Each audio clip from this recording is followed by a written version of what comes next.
There was so much love, so much innovation, so much community unity here. Mary Jones Mitchell is referring to her community, the Southeast Memphis neighborhood known as Orange Mound. In the 1890s, the Dedrick family sold the land to L.Z. Meacham for $100. Meacham then sold the land to African Americans living in Memphis. It's the first community in America founded and developed exclusively for African Americans to buy land and own their own home. Black business owners, doctors, and lawyers built homes in the neighborhood over the following decades. By the 1940s and 50s, it was a thriving African American community. We know that this place was just rich with jewels. 81-year-old Jones Mitchell vividly remembers how it endured the civil rights years. We had meetings, we had marches, we had voters registration. Orange Mound Civic Club was dynamic in getting people to vote. Mitchell says the churches in Orange Mound were a place of refuge during segregation in the civil rights movement. One of those churches was Mount Pisgah CME Church. We believe that from a holistic perspective that we have a responsibility not just to build big buildings and continue to expand without giving back to the community.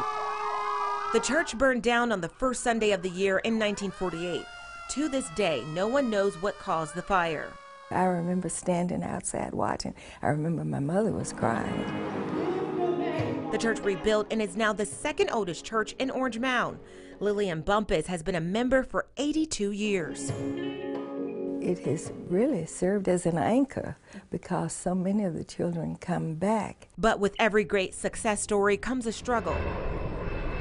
During the 1980s and 90s, Orange Mound started to go downhill. A lot of property became rental property. Many people have bought in the community, but they are not living here. Revitalization efforts started in 2000 and included building a new Orange Mound Community Center. Second group.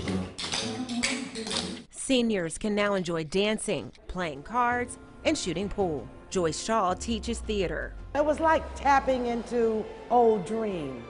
They were very active in high school with the theater department or something. And most recently, the community welcomed its first art gallery. 2 years ago, this was an abandoned liquor store. Jones Mitchell says for those who were born and raised here, there's something special that binds them together. You likely ate a hot dog from Miss Bradley's, enjoyed live music at Handy Theater, and graduated from Melrose High School.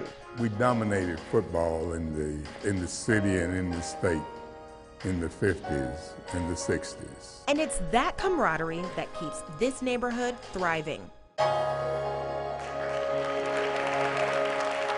Reporting from Orange Mound in Memphis, Tennessee, I'm Annette Pegler.